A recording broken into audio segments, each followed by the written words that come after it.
여러분, 동양화와 서양화의 차이점이 무엇인지 아십니까? 서양화라 하면 유럽이나 유럽 쪽을 아마 지칭할 수 있을 텐데요.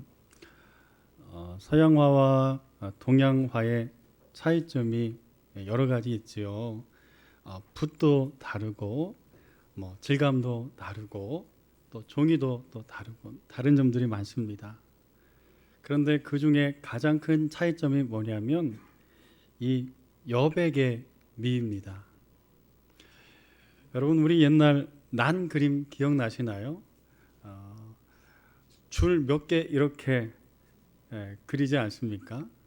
나머지는 빈 공간이고 하얀 공간으로 남겨둡니다. 서양화는요, 서양 그림은 이 빈 공간을 그대로 남겨두지 않고 다 색칠을 합니다. 그래서 이게 동양화와 서양화의 가장 큰 차이점이지요.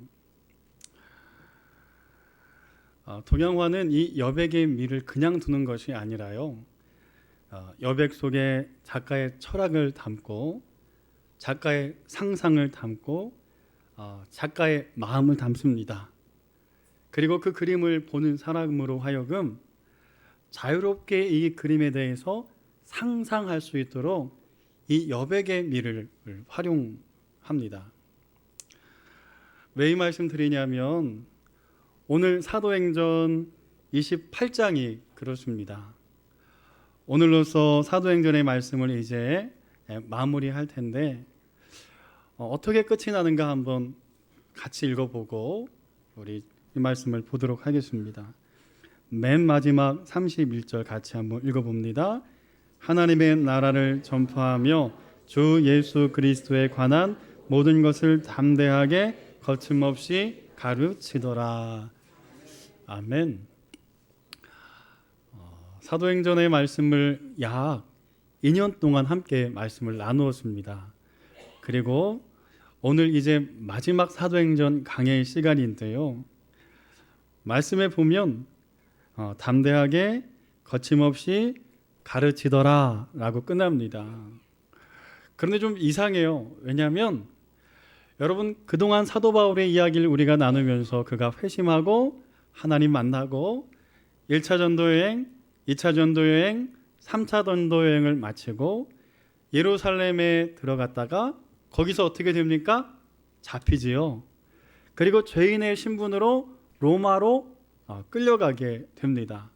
가면서 태풍도 만나고 독사에 물리기도 하고 우여곡절을 겪어서 거기 로마까지 도착을 합니다. 그러면 거기서 도대체 무엇을 어떻게 했는지, 그리고 나서 어떻게 살았는지, 그리고 또 어떻게 죽었는지 그런 이야기가 나와야 되지 않습니까? 우리 위인전 보면요, 어디서 태어났고 어디서 어떻게 이순신 장군이 죽었고 다 나와 있어요. 그런데 사도행전은요, 그런 게 없습니다. 로마에 도착해서 열심히 복음 전하였더라. 담대히 거침없이 가르쳤더라. 그리고 끝. 그래서 도대체 왜 여기서 끝나는 거야? 바울은 언제 순교를 하는 거야 이거? 이후로 어떻게 됐다는 거야? 하고는 궁금증을 갖게 합니다. 이것을 어떤 이들은요, 열린 결말이라고 표현을 하더라고요. 마치 동양화처럼 나머지는 독자로 하여금, 읽는 사람으로 하여금 상상하게 하고, 그리고 어떻게 바울이 나머지 사역들을 이끌어가는지, 더불어서 우리는 어떻게 살아가야 하는지 그것을 본문을 통해서 이야기한다고 합니다. 사랑하는 성도 여러분, 약 2년 동안의 사도행전의 말씀을 강해하면서 이런 고민과 마음들이 있었습니다. 우리 모든 성도들이 때로는 모이기도 하고 또 하나님의 부르심에 따라 흩어지기도 합니다. 이사 가서 멀리 떠나면 또 나올 수 없지요. 또 이사 갔다가 우리 한 성도님 가정 같은 경우에는 한 10년쯤 지나서 다시 돌아오셔서 함께 예배하고, 또 초등학교였던 우리 자녀들이 커서는요 벌써 대학생이 되고 취업하고 취업을 눈앞에 두고 있고 그렇게 성장한 것들을 보게 됩니다. 그러니까 인간의 만남과 헤어짐이요 우리의 뜻대로 되어지지 않습니다. 그렇지요? 그러면 오늘 말씀을 꼭 우리 삶에서 우리 모두가요 떠나가는 것은 아니고 흩어지는 건 아니지만 이 말씀을 기억하면서 평생을 살았으면 좋겠어요. 왜냐하면 이렇게 말씀대로 살아갔던 사도행전, 사도 바울의 삶, 그리고 그의 나머지의 아직 결론 내어지지 않은 시간들처럼 우리가 이 땅에 살아가면서요 우리 각자에게 맡겨진 소명과 사명들이 있습니다. 그러면 그것을 붙들고 우리 인생 속에서 우리가 어떻게 살아가야 하는지 여러분 각자의 사도행전을 써나가는 우리 모든 성도님들 되시기를 주의 이름으로 축원합니다. 어떻게 오늘 본문의 말씀을 끝맺어야 할까? 다른 어떤 때보다도 정말 고민이 깊고 기도가 깊고 설교 원고를 겨우 아침 8시가 돼서야 마침표를 찍고 출력을 했습니다. 그 이유는요 오늘 말씀을 듣는 우리 모든 성도, 저나 우리 모두가 어느 곳에 있든지 어느 곳에 가든지 이 본문의 말씀 붙들고 살아가기를 소망하고, 각자의 인생 속에서 사도행전 28장으로 끝맺히는 것이 아니라 사도행전 29장, 사도행전 30장, 사도행전 40장 그렇게 삶의 사도행전을 써나가는 우리 모든 성도님들이 되시기를 주의 이름으로 축원합니다. 사도 바울은 로마에 와서 그의 사역의 여정들을 어떻게 마무리했을까? 크게 세 가지로 살펴보기를 원합니다. 그리고 이 살펴본 세 가지를 가슴에 삼고요 우리가 우리의 각자의 인생의 사도행전을 써나가기를 바라요. 자, 첫 번째는요 같이 한번 30절의 말씀을 읽어보겠습니다. 30절의 말씀. 바울이 온 이태를 자기 셋집에 머물면서 자기에게 오는 사람을 다 영접하고. 아멘. 자, 그의 인생을 사도행전 마지막 28장을 어떻게 이제 가름하고 있나? 첫 번째는요 사랑으로 가름하고 있어요. 30절 중반부에 보면 자기 셋집에 머물면서 자기에게 오는 사람을 다 뭐였다고 되어 있습니까? 영접했어요. 사도 바울 로마에 와서 복음을 전하는데 쉬운 것 아닙니다. 여러분, 그는 지금 어떤 신분이지요? 죄수의 신분입니다. 그런데 다행스럽게도요 그는 로마인이었어요. 그래서 깊은 감옥 토굴에 갇히지 않고 조그마한 셋집에서 거하면서 가택 연금 상태에서 재판을 받게 되었습니다. 집에 있을 때 그냥 있는 게 아니라요 도망갈 수 있으니까 한쪽 손목에 쇠사슬로 묶였습니다. 그리고는 집 안을요 다닐 수 있는 겁니다. 그리고 그가 살았던 로마의 셋집은요 큰 집이 아닙니다. 우리말로 좀 해석한다면 헛간이라고 할 수가 있어요. 정말 보잘것없는 헛간 같은 집에서 한쪽 손은 쇠사슬에 묶여서 약 2년 정도를 재판을 받게 됩니다. 그런데 그를 찾아오는 무수한 많은 사람들이 있었습니다. 말씀 앞부분을 읽어보면요 어떤 유대인들은 사도 바울이 전한 말씀을 아멘으로 받기도 하고 어떤 유대인들은 그런 사도 바울을 비난하기도 합니다. 사도 바울을 찾아오는 사람들이 이와 같은 사람이었어요. 복음을 듣고 너무 좋아서 찾아오는 사람이 있는가 하면, 또 어떤 사람은 그래 하나님 말씀 전한답시고 그렇게 하더니 죄인의 신분으로 어떻게 사나 보자 하고 구경 온 사람들도 있습니다. 그 중에는 어떤 사람은 욕하기도 하고 손가락질 하기도 했겠지요. 그런데 자신을 좋아하는 사람들이나 싫어하는 사람들이나 사도 바울이요 다 기쁨으로 맞습니다. 어떻게 그가 그렇게 자기에게 오는 사람들을 다 영접할 수 있었을까 살펴보니까요 사도 바울의 마음은 누구의 마음을 닮았습니까? 예수님의 마음을 닮았어요. 여러분, 예수님은 어떤 분인가요? 그분의 모습을 잘 나타내주고 있는 구절이 마태복음 19장 13절 14절의 말씀인데, 그때 사람들이 예수께 안수하고 기도해 주심을 바라고 어린아이들을 데리고 오매 제자들이 꾸짖거늘 예수께서 이르시되 어린아이들을 용납하고 내게 오는 것을 금하지 말라. 천국이 이런 사람의 것이니라 하시고. 예수님께서 말씀을 전하시는데 철없는 아이들이 막 울기도 하고요, 막 뛰어놀기도 하고요, 소리 지를 수도 막 소리 지르기도 하고요. 다 그럴 수 있지 않습니까? 그런데 제자들이 보니까요, 너무 방해가 되는 거예요. 그래서 그 아이들을 꾸짖습니다. 그의 부모를 꾸짖어요. 그러자 예수께서 뭐라고 말씀하시냐면 어린아이들을 용납하고 내게 오는 것을 금하지 말라. 그러니까 예수님께서는요, 어린아이든지 병든 사람이든지 문제 있는 사람이든지 상처 입은 사람이든지 그 누구도 주님 앞에 나오기만 하면 안아주시고 그들을 품어주신 줄로 믿습니다.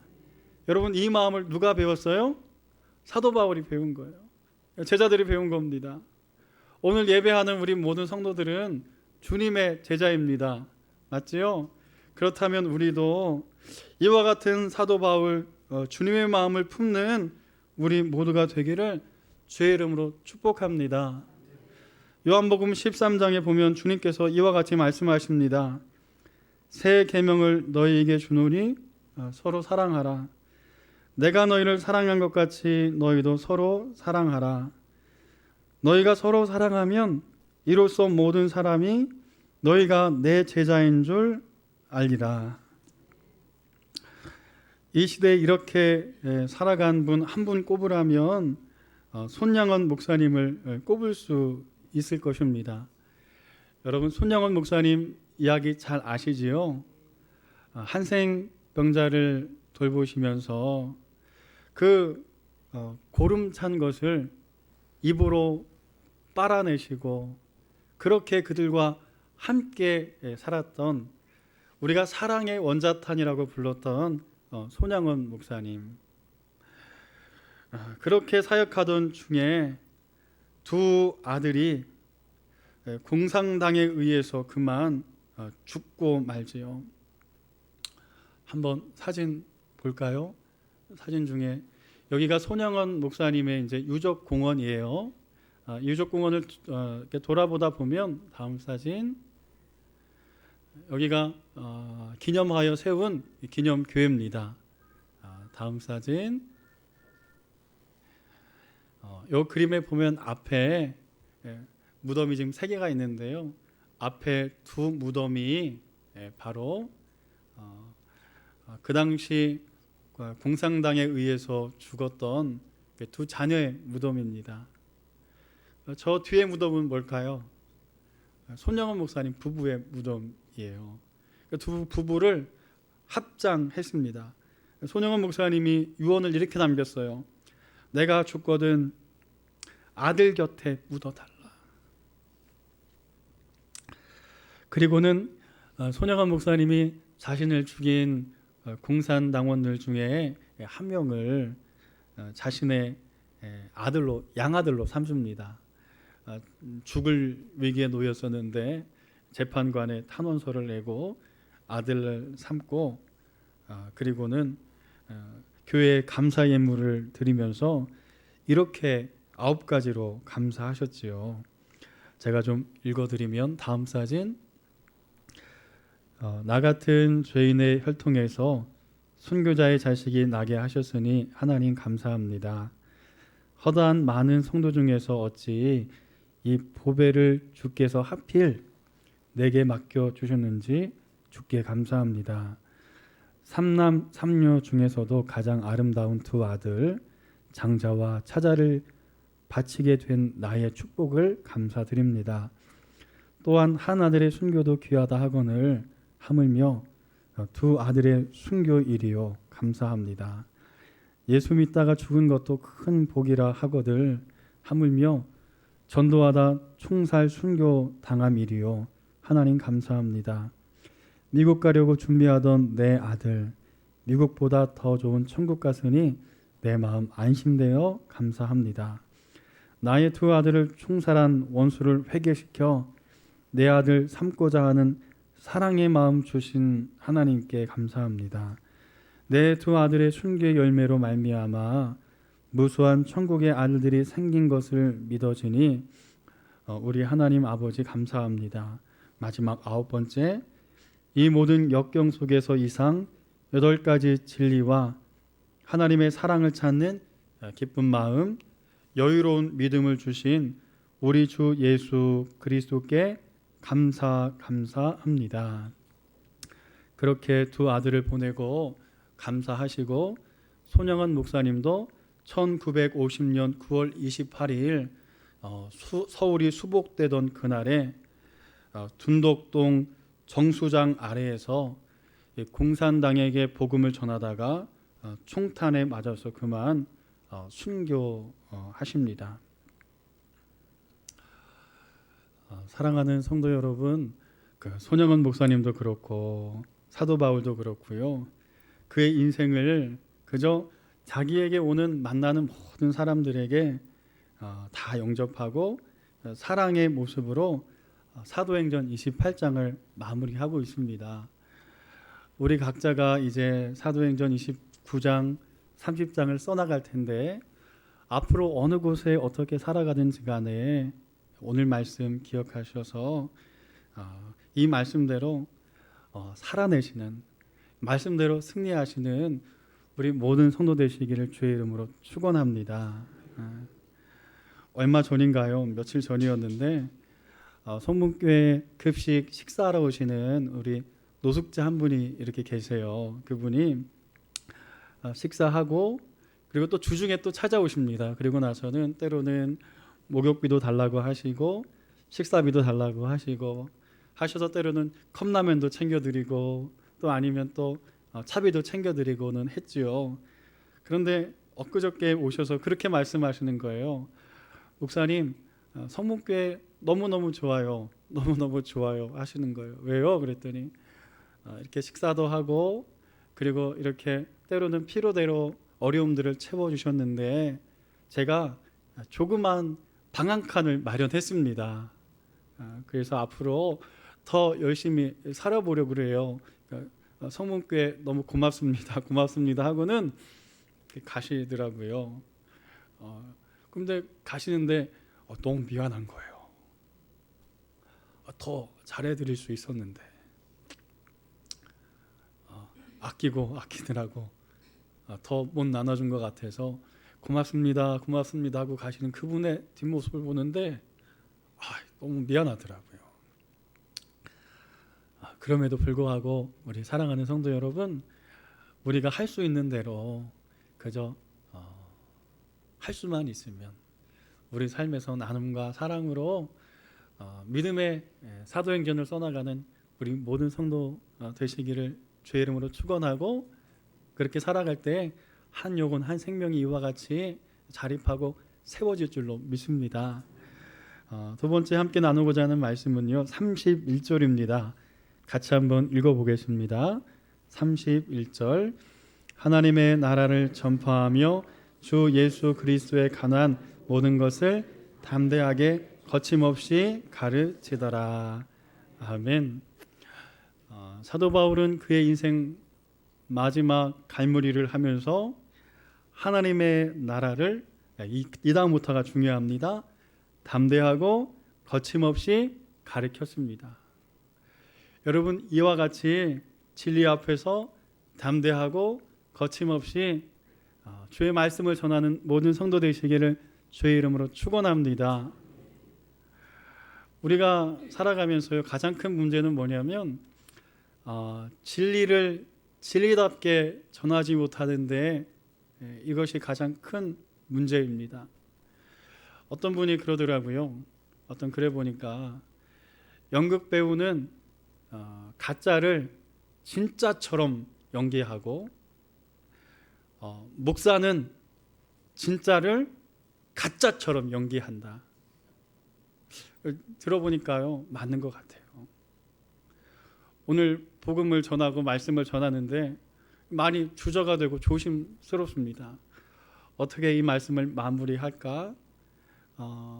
어떻게 우리 성도들 가운데 상처받는 분들이 없을까?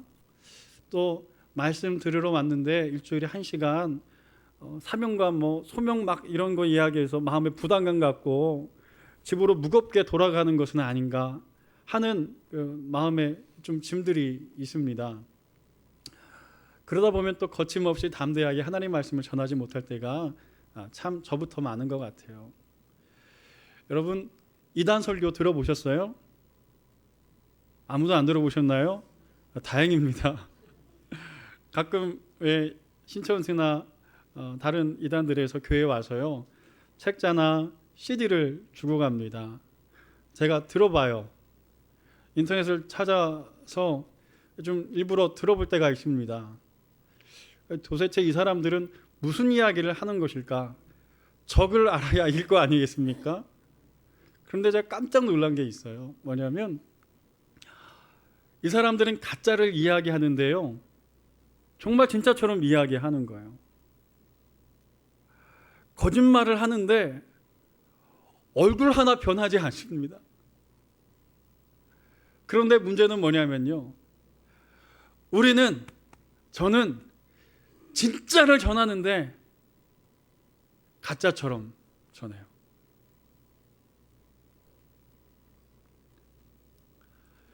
여러분, 이 시대에 우리가 이것이 문제 아닙니까? 진리가 우리 안에 있는 줄로 믿습니다. 오직 구원의 길, 한 길, 예수님께서 주신 그 길이 우리 안에 있는 줄로 믿습니다. 그런데 우리가 살아가다 보면요, 도리어 이단들보다도 못하게 복음을 전하며 살아갈 때가 너무너무나 많아요. 사도 바울 보세요. 담대하고 거침없이 가르칩니다. 그런데 우리는 너무 주저해요. 너무 쑥스러워합니다. 너무 조심스러워요. 너무 진실을 가짜처럼 전하고 우리가 살아갑니다. 이것이 문제예요. 오늘 예배하는 우리 모든 성도님들은요, 앞으로 어떻게 살아가든지 주의 진리를 굳건하게 붙잡고 주의 진리를 진리답게 담대하게 거침없이 전하며 살아가는 우리 모든 성도 되시기를 주의 이름으로 축원합니다. 이사야 11장 6절에서 8절의 말씀을 보면, 그때 이리가 어린 양과 함께 살며 표범이 어린 염소와 함께 누우며 송아지와 어린 사자와 살찐 짐승이 함께 있어 어린 아이에게 끌리며 암소와 곰이 함께 먹으며 그것들이 새끼가 함께 엎어지며 사자가 소처럼 풀을 먹을 것이며 젖먹는 아이가 독사의 구멍에 장난하며 젖된 어린아이가 독사의 굴에 손을 넣을 것이라. 여러분, 이게 뭔가요?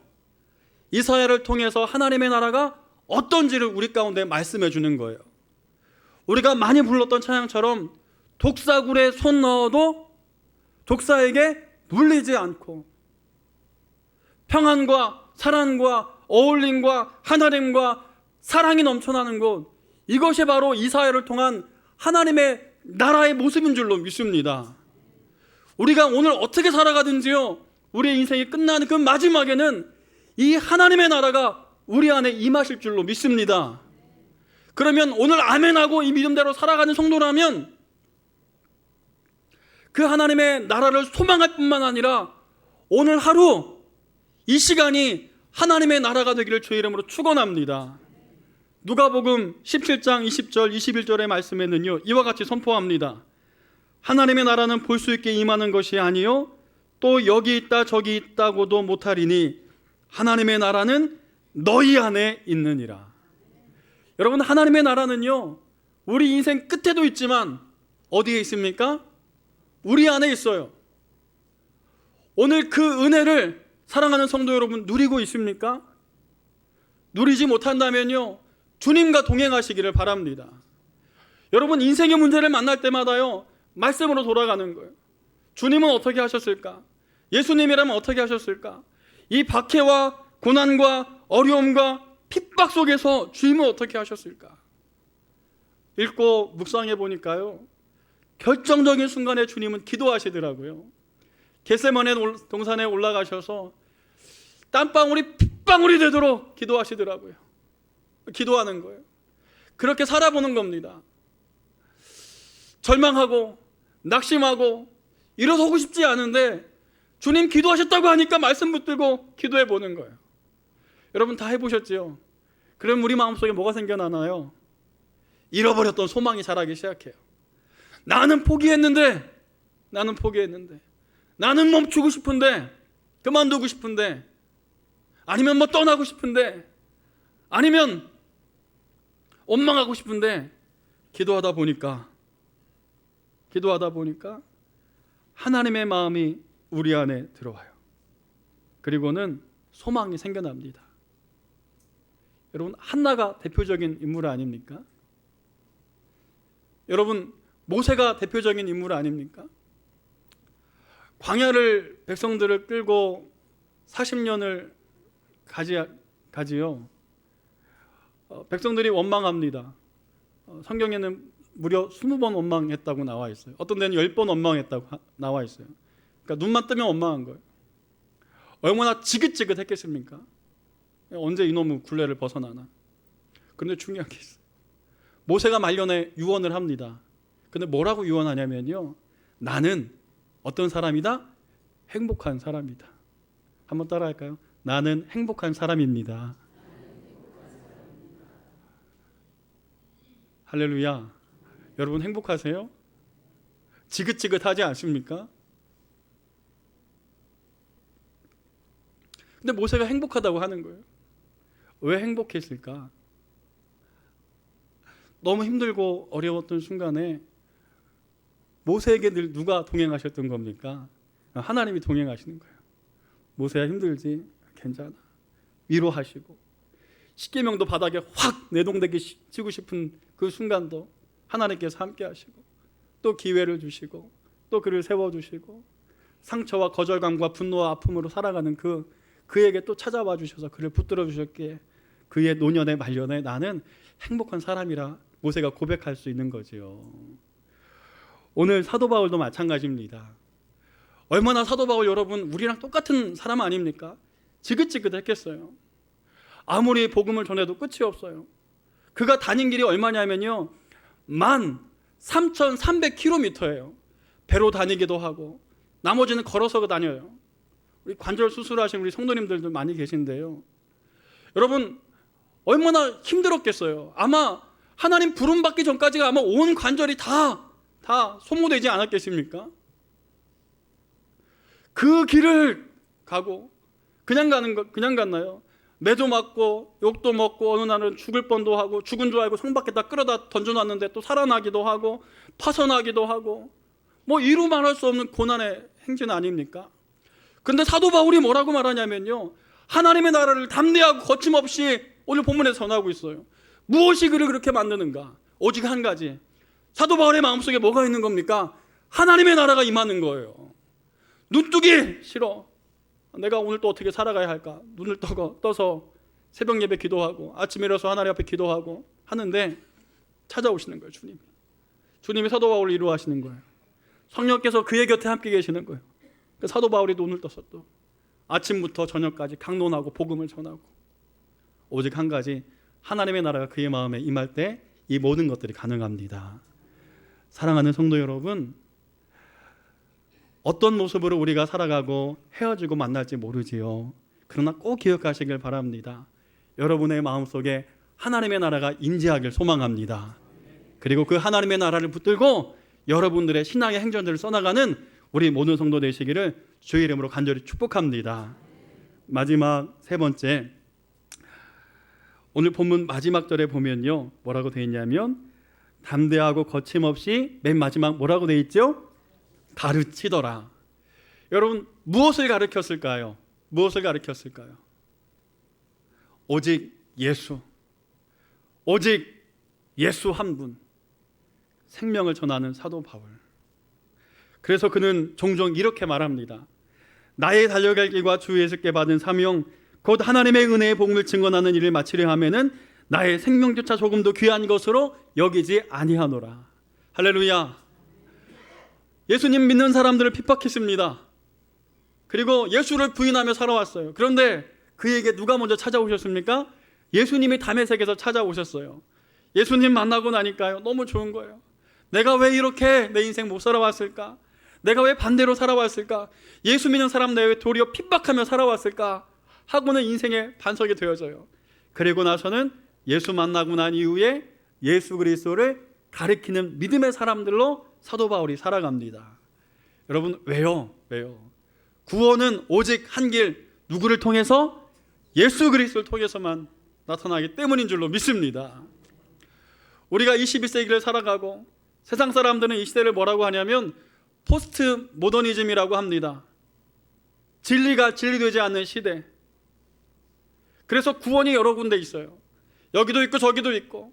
그리고 이제는 내 마음속에 행복이 구원이라고 말하는 시대 속에 우리가 살아갑니다. 정말 그런가요? 사도 바울은 그 이야기를 하는 거예요. 구원의 길은 오직 한 길, 오직 누구? 예수 그리스도 한 분뿐인 줄로 믿습니다. 그것을 가리키는 거예요. 그것을. 사랑하는 성도 여러분, 이렇게 사도행전을 이제 마무리하고자 하는데요, 앞으로 이 말씀 기억하면서 성도행전, 여러분 각자의 사도행전을 이제 써나가셔서 어느 자리에 있던, 어떻게 살아가던, 어떻게 만나던, 어떻게 헤어지던, 어떻게 모이든 흩어지든 우리 각자 천국에서 만날 때 우리 어떻게 살아왔는지, 어떻게 신앙의 행전을 써왔는지 서로 축복하고 서로 자랑하고 서로 격려하고 서로 함께 나눌 수 있는 정말 믿음의 성도, 은혜의 성도로 성장하고 성숙하고 살아내시기를 주의 이름으로 축원합니다. 기도하겠습니다. 주 예수 그리스도의 은혜와 하나님의 사랑과 성령의 교통하심이 오늘 말씀을 마음속에 새기고 각자의 사도행전을 써나가기를 마음으로 다짐하는 모든 성도들, 담대하게 거침없이 예수 그리스도를 전하기를 다짐하는 우리 사랑하는 모든 성도들, 그 삶의 자리들 속에, 그리고 그 가정의 자녀들과 참 어려운 시대를 살아가는 이 나라와 민족 위에 이후로부터 영원히 함께 하시기를 간절히 축원하옵나이다. 아멘.